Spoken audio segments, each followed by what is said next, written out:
Yes, sir. Yes, sir. Yes, sir. You see what time it is. Deanston. It's Drams on deck, and today we got two solid ones.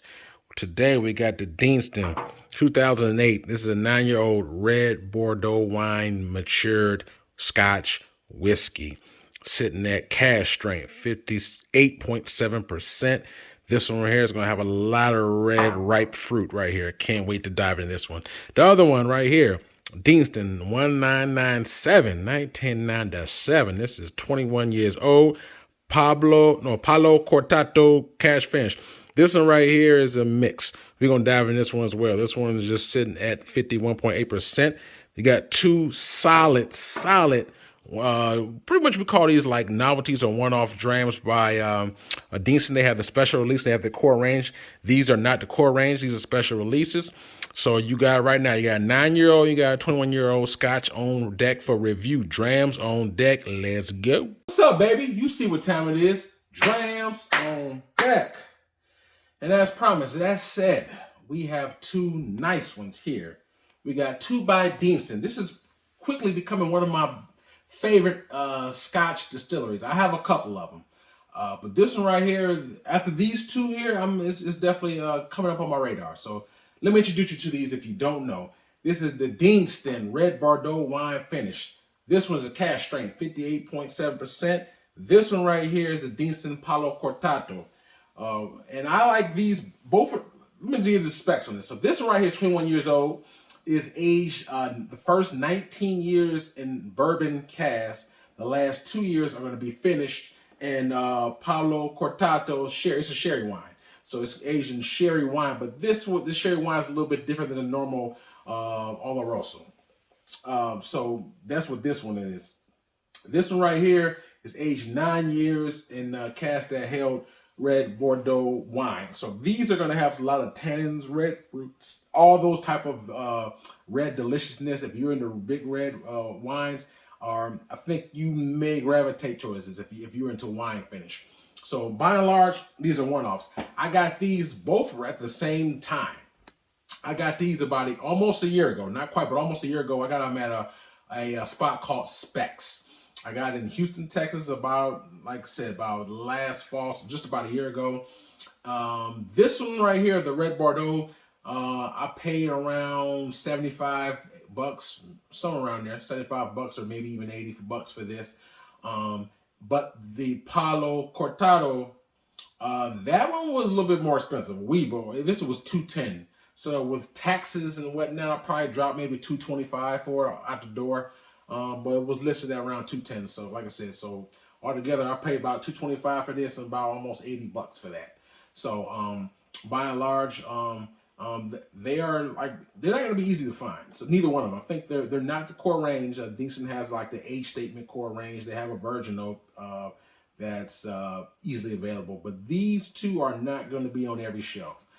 So if you do see it after the review, if that's something you're interested in, kind of keep an eye out for it if this is going to be on your radar or not. But by and large, I've had them for almost a year. I had them time to oxidize. As you can see, I got a little experience with them.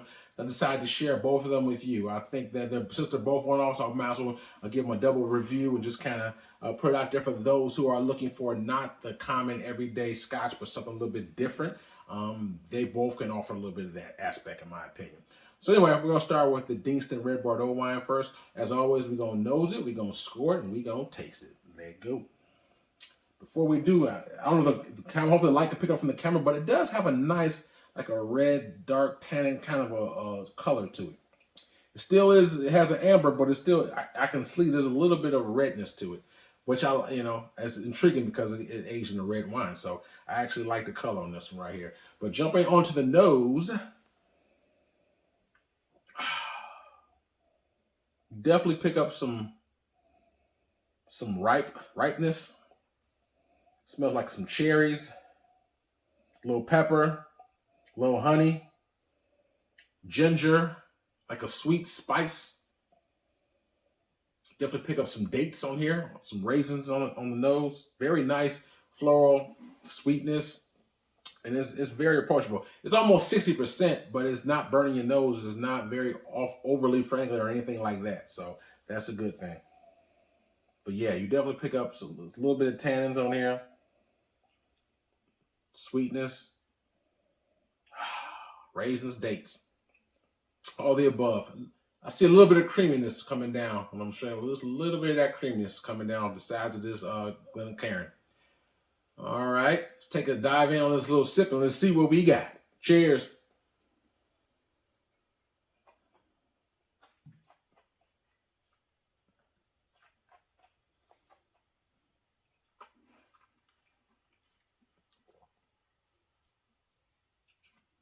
Mm.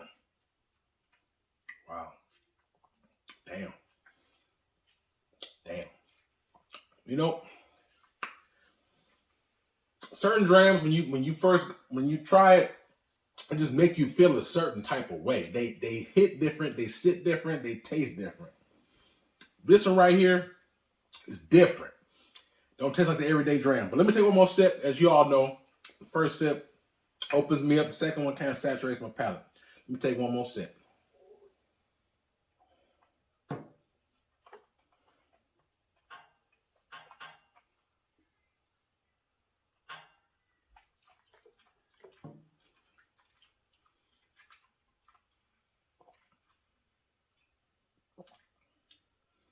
Mm.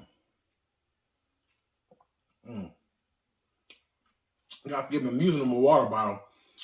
I actually moved almost 2 months ago, and I still have to unpack some boxes in the back, but I have a dropper. I lost my dropper. I'm going to order another one, but in the meantime, I'm using a water bottle. Back to this. This is a damn good dram, y'all. See, I get excited when I taste new stuff that's just, it's just so, this one is good. If you know me, I like my spirits. I like it to be high proof. I like sweetness too. I like complexity. This has all three, in my opinion. Let me just say, I don't know what, the red Bordeaux wine. I think this may be the first, one of the first scotches that I've had that's been labeled with the red Bordeaux that I've actually tried. But man, damn, this is good. I pick up a lot of raisins, like a vanilla honeycomb sweetness to it, like almost like a cereal, like a sweet cereal taste, with like that red fruits, like cherries, raisins, dates. Then you pick up a lot of like a honey on here too. And it is so damn good. Like it just almost like melts in my mouth like butter. It's just, and it's creamy too. And the thing about it's a high proof, but I promise you, if you're let me clarify this. I'm referring to someone who's a more of a seasoned drinker. If you're a seasoned drinker, someone that drinks spirits neat, and someone who drinks higher proof ones, this is gonna go down very easy. If you're someone who's not quite seasoned in drinking spirits neat, if you're like a mixing type of person, always putting on rocks, this may be hot to you. So more of my seasoned drinkers, I kid you not, you couldn't pay me to believe that this is almost 59% ABV. It sips so easy, so smooth. I don't really pick. There's a little bit of heat to it. Don't get me wrong, but it's not a bite to it. It's not burning in the scarring the inside of my tongue or anything like that.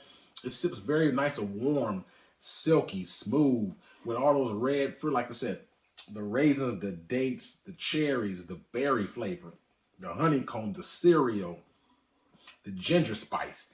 It just all marries together. It is so sweet and smooth. It has a creaminess to it. I pour a little water in here. I'm gonna take another sip with this water, but I'm telling you right now, this thing right here is hitting. It's very good, very good. I'm very impressed with this. And these are some of I've had some other Deanstons, but this one by far is the most. These two are the most unique ones I've had to date. I've had the Virgin Oak before. I have that as well. But these two right here, like I said, they're not the core range. So these are what you would call like the specialty or type of Deanston line right here. They did a very good, damn good job on this. Damn good one. Let me take this sip with this water real quick, and then I'm going to score it for you.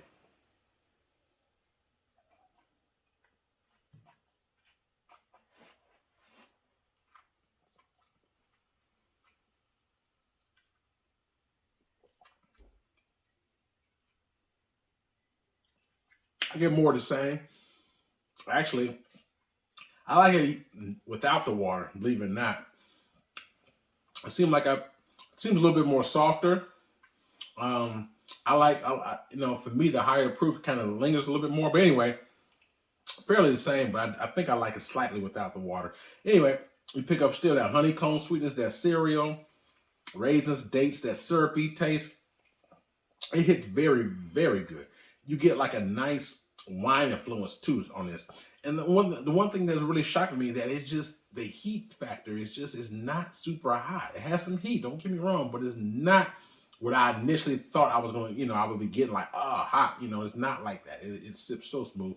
A lot of sweetness, red fruits on here, cereal, ginger. Very nice, very nice. I enjoy this. I've had to rate this 1 out of 10, 10 being the best for me Drams on deck.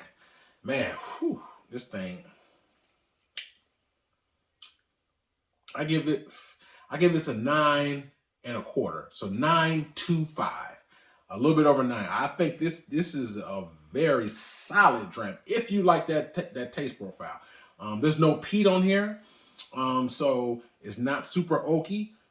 So if people who prefer heavy oaks, people who prefer peat, neither one of these are peated. Just to clarify. So I like my peats as well, but I like sweets and all in between. So for me, if you like sweetness, if you like a wine influence with like I said, ginger, raisins, dates, a little bit of figs on here. You get the cherries on here.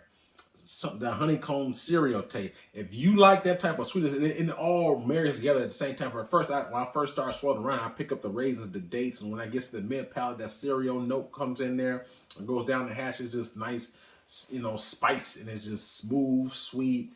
Has a nice little mild heatness to it, but for the proof, it's really shocking to me. Like if you didn't tell me what the proof was, I would guess it would be at a 46% maybe. I definitely wouldn't think that it would be almost 60. Definitely wouldn't think that. And that's what I really like about it. You get the high proof, the lingering effect without the heavy burn to it. So for me, I think a 9.25, 9 1/4 definitely warrants that. And the price is good as hell. I mean, I think this is for 75, 80 bucks. I mean, I think this is solid. There's Drams that cost a lot more than this that, in my opinion, are not on the same level. So for me, I would happily buy. I'm really upset with myself that I didn't buy another bottle of this. But I bought this bottle, and I bought like maybe 2 other bottles that day. So my cart was pretty full that day, and I had spent a lot of money.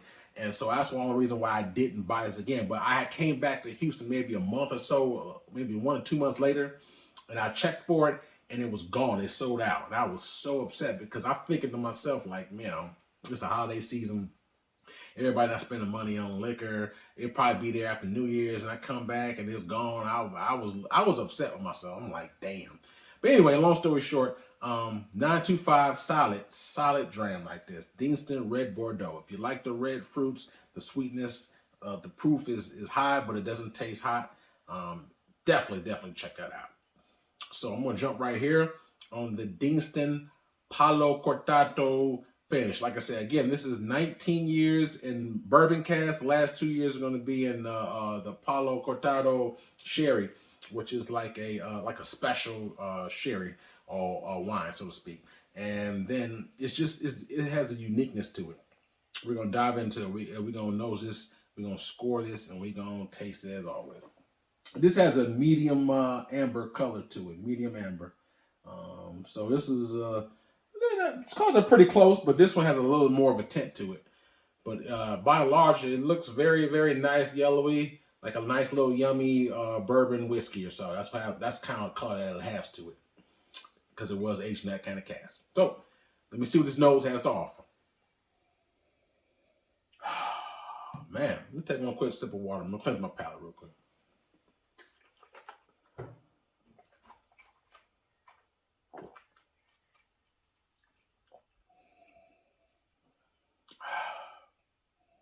I get sweet oak, like a little small scent of some pepper, ginger spice definitely on here. Like a cooking, I smell like a cooking note, vanilla,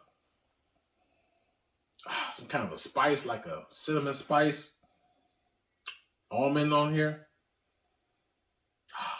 Definitely get like the traditional sweet oak, like you get from a bourbon, vanilla. Very nice nose. They both have nice noses. And I'm not a huge nose guy if you know me, but they both have pleasant noses. This one is more on the fruit side, ripeness, dates, and whatnot.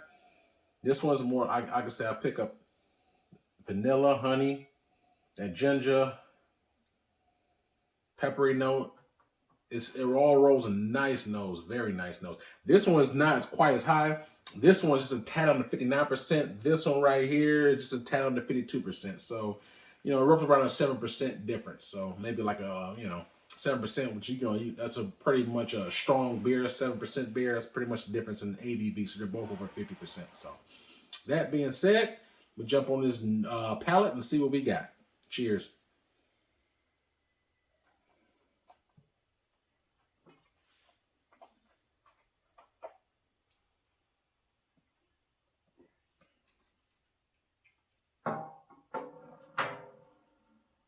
Damn.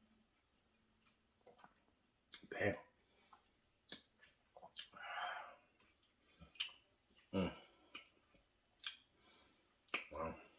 One more sip.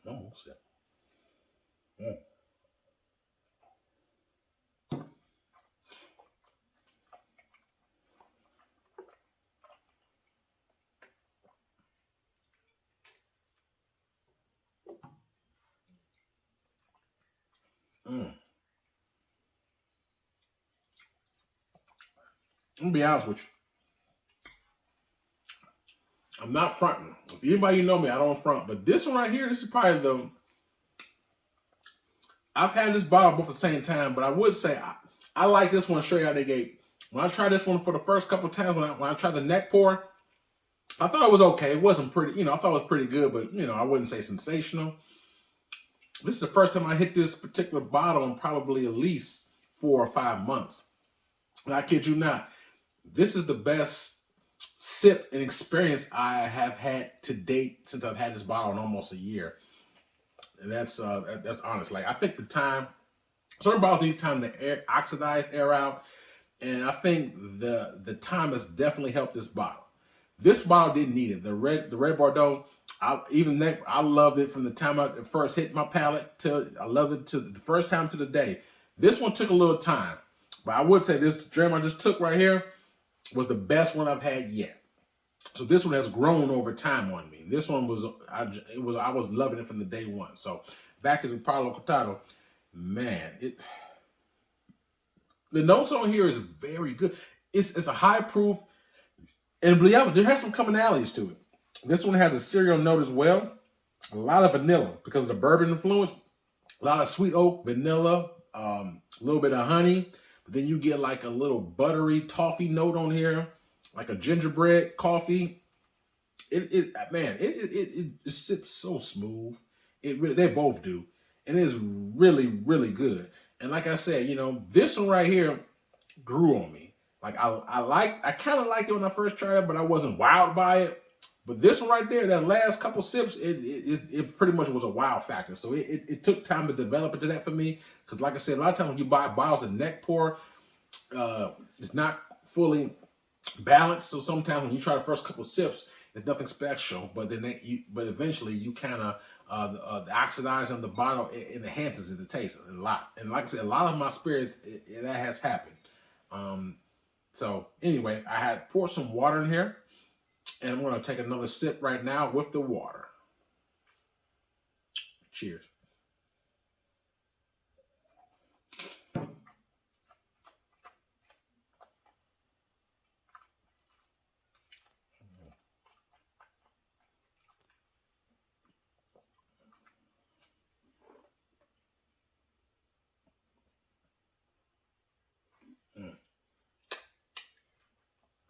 Good, so good.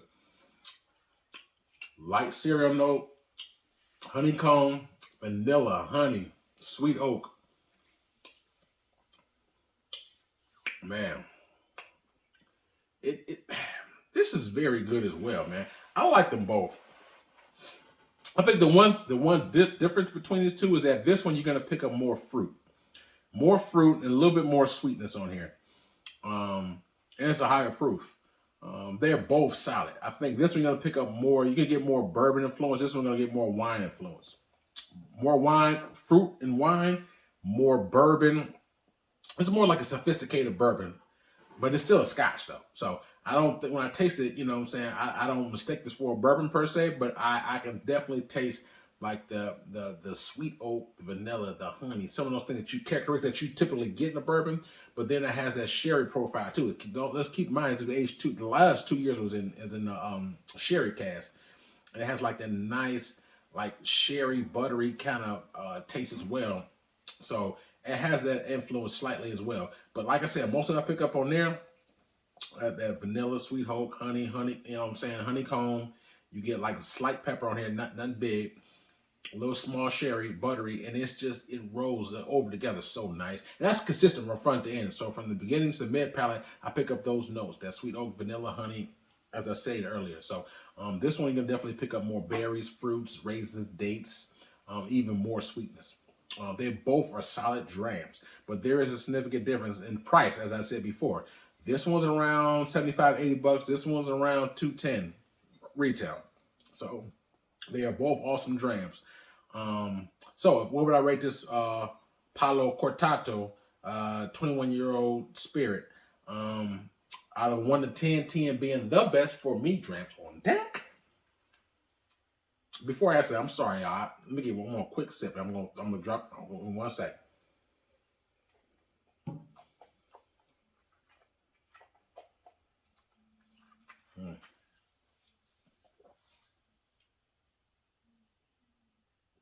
Very good.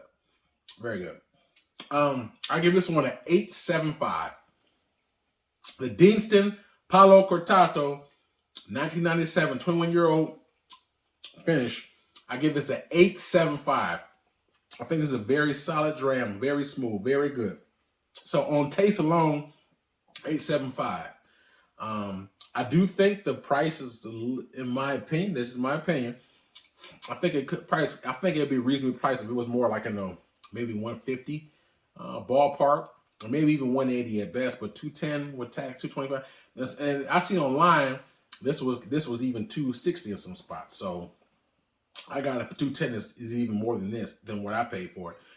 So I do think the price is overpriced.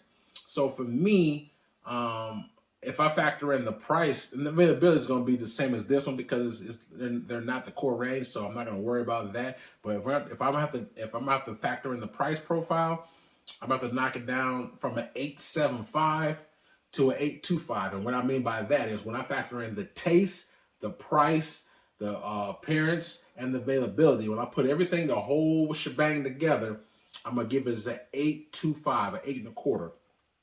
So that's the reason why, because I think that is overpriced. Would I buy another bottle of this again at the retail price, even at 210? No, I wouldn't. I enjoy this very, very much, but I wouldn't drop 210 on it. There's some other spirits that I enjoy that I can get some commonality to. So I can't think of too many experiences that taste like this. The red Bordeaux wine is that I've personally had. I can't think of many.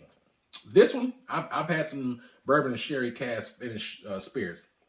It may not be exactly like this, but close enough.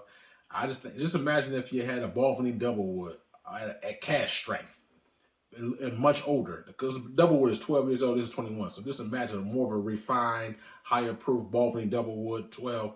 That's what I kind of pick up on here, which is still very good. Long story short, I think this is overpriced. So altogether, 8.25. But if I just factor on taste buds alone, it's an 8.75. This one right here, out the door, is a 9.25. I love this dram. So I love them both.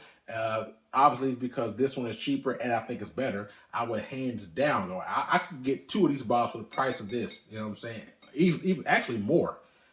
So I can get 2 of these with money left over. So I would, if you see them both on the shelf, if you can, maybe, price is not an issue, maybe try them both, but definitely I like this a little bit more, though it's not a comparison, but I love the sweetness of it just like the ripeness of the fruits is just, it knocked it out the park for me. It knocked my socks off. Like I said, from the day one, I love this from the time I opened it. This one, it took time to grow on me, but it grew on me.